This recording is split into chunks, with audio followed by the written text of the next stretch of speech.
Hurricane Linda, 1997. The deadliest storm to strike southern Vietnam. Imagine a quiet night in southern Vietnam. The air thick with humidity, fishermen mending their nets under flickering lanterns, and children playing along the shorelines of Samo. Then, without warning, the sky darkened, the winds howled, and a monstrous force descended. Hurricane Linda, November 1997. This deadly storm tore through the region, claiming over 3,000 lives in a matter of hours. Homes were reduced to splinters. Fishing boats vanished beneath towering waves, and entire communities were swallowed by the devastation was unimaginable, leaving scars that linger to this day. How could a single storm wreak such havoc? Why were so many caught off guard? What can we learn from this tragedy to ensure it never happens again? Hurricane Linda wasn't just a natural disaster. It was a wake-up call, exposing vulnerabilities and demanding change. This is the story of its fury, its victims, and the lessons etched in its wake. The storm's progress.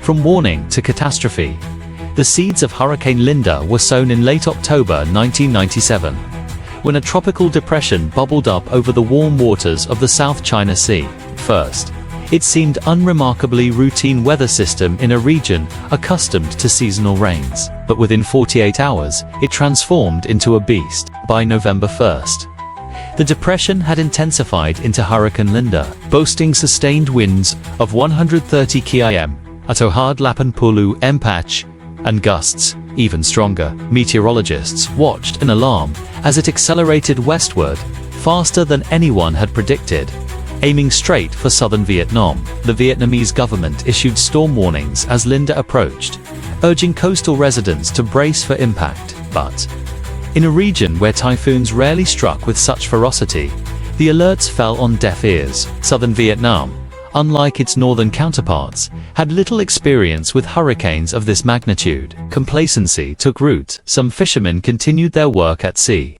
while others gathered on beaches to watch the spectacle unfold, unaware they were staring into the jaws of death. The night of November 2nd, Hurricane Linda slammed into the provinces of Samo, BC Liu, Trang, and King Jung. The landfall was catastrophic. Winds roared like a freight train, tearing roofs from homes and uprooting trees as if they were matchsticks. Waves, some reaching 10 meters, 33 feet high, crashed ashore, dragging boats inland and submerging entire villages. The storm surge, a wall of water, swept through low-lying areas, leaving no time for escape. Within minutes, a thriving region was plunged into chaos. Devastation. The deadly impact of the storm.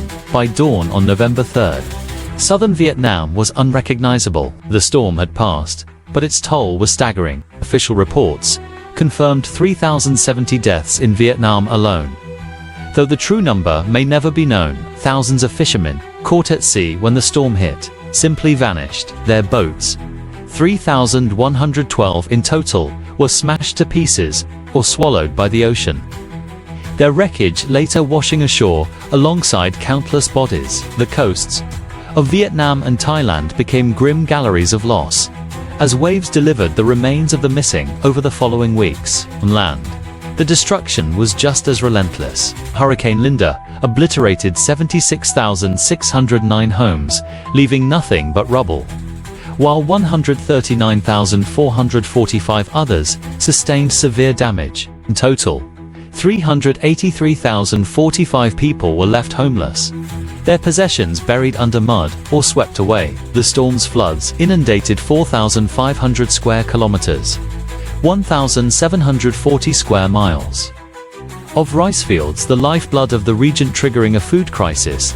that would haunt survivors for months. Livestock drowned, crops rotted, and families faced starvation in the aftermath. Beyond Vietnam, Linda's wrath touched the Philippines, Thailand, and other nearby areas, pushing the total death toll to 3,123. It was a regional catastrophe, but southern Vietnam bore the brunt. Survivors spoke of a nightmarish scene, screams drowned out by the wind, children clinging to debris, and the eerie silence that followed as the storm moved on, leaving only ruin in its path. Why was Hurricane Linda so deadly? Hurricane Linda, didn't just strike, it exposed a perfect storm of vulnerabilities. 3 key factors turned it into a historic killer.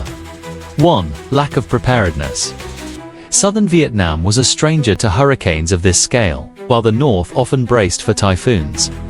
The south had grown complacent, its residents and officials underestimating the threat. Many ignored evacuation orders, believing the storm would pass like so many before it. That miscalculation proved fatal. 2. Ineffective warning systems.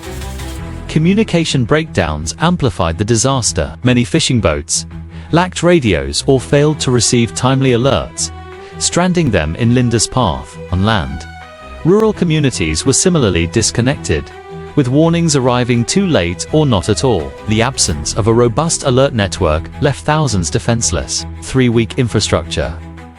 The region's buildings and defenses were no match for Linda's power. Homes, often made of wood or lightweight materials, collapsed under the wind. Coastal barriers, where they existed, were overwhelmed by the storm surge. Decades of neglect had left southern Vietnam exposed, and Linda exploited every weakness. These factors converged into a deadly trifecta as the storm receded.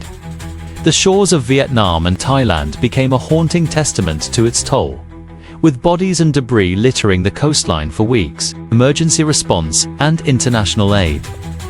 In the storm's aftermath, Vietnam scrambled to respond. Rescue teams braved treacherous conditions, saving 3,513 people trapped in flooded areas or clinging to wreckage. The government mobilized food, water, medicine, and temporary shelters. But the scale of the crisis overwhelmed local resources. Survivors huddled in schools and temples, sharing tales of loss as they waited for help. Recognizing the disaster's magnitude, Vietnam appealed to the world, calling Hurricane Linda the worst storm in a century. The international community answered. 10 countries pledged $2.6 million in aid, a lifeline for a nation in despair. Switzerland led with $360,000 for immediate relief, while the United States and Japan sent medical teams, emergency supplies, and equipment to rebuild. The UK and Russia contributed clothing, tents, and food, easing the burden on displaced families. NGOs and volunteers poured in, distributing blankets and digging through rubble alongside locals. The response was a flicker of hope amid the darkness. But recovery would take years. For many, the aid arrived too late. Their loved ones were already gone. Lessons for surviving future storms. Hurricane Linda was a brutal teacher, its lessons written in lives lost and communities shattered. To prevent another tragedy, we must heed its warnings. Stay vigilant. Monitor weather forecasts religiously. When warnings come, act fast. Evacuate inland or to higher ground without hesitation. Complacency kills. Upgrade communication. Equip fishing boats with modern radios and satellite systems to ensure real-time alerts. On land, expand early warning networks to reach every village, no matter how remote. Fortify infrastructure. Build storm-resistant homes with reinforced materials. Construct seawalls, levees, and drainage systems to combat surges and floods. Preparation begins long before the storm. Stockpile essentials. Every household should have an emergency kit. Non-perishable food, water, flashlights, batteries, first aid supplies, and a portable radio. Backup power sources, like generators, can be a lifesaver. Linda's legacy is a call to action. Southern Vietnam has since strengthened its defenses, but vigilance remains key. The next storm is only a matter of time. Hurricane Linda wasn't just a weather event. It was a turning point. Its ferocity exposed flaws, claimed lives, and reshaped a region. Today, survivors still recall the wind's roar and the water's rise. Their stories a somber reminder of nature's power. By learning from 1997, we honor the lost and protect the future. The question isn't if another storm will come, it's whether we'll be ready when it does. Hurricane Linda wasn't just a storm. It was a tragedy that rewrote lives and reshaped southern Vietnam forever. Over 3,000 souls lost, countless homes reduced to rubble, and a region left to pick up the pieces. Standing here in 2025, looking back at that fateful night in 1997, I can't help but feel a mix of awe and sorrow. Nature's power is humbling, but what's even more striking is how unprepared we were, and how much we've learned since. In my opinion, Linda's legacy isn't just about loss. It's about resilience and responsibility. It's a stark reminder that we can't control the weather, but we can control how we prepare for it. Too many lives were lost to complacency and weak systems, mistakes we can't afford to repeat. Today, as climate change fuels stronger storms worldwide, I believe it's on all of us to step up. Governments need to build better defenses, communities need to stay vigilant, and each of us needs to be ready when disaster strikes. So here's my challenge to you. Don't just watch this story and move on. Take action. Check your emergency kit tonight. Do you have food, water, a flashlight? Share this video with someone who needs to hear it. And if you're as moved by Linda's lessons as I am, hit that like button to spread the word. Subscribe if you haven't already, because we'll keep bringing you stories that matter, stories that can save lives. Drop a comment below. What's one thing you'll do to prepare for the next storm? Let's start a conversation and make sure history doesn't repeat itself. Together, we can be stronger than any hurricane.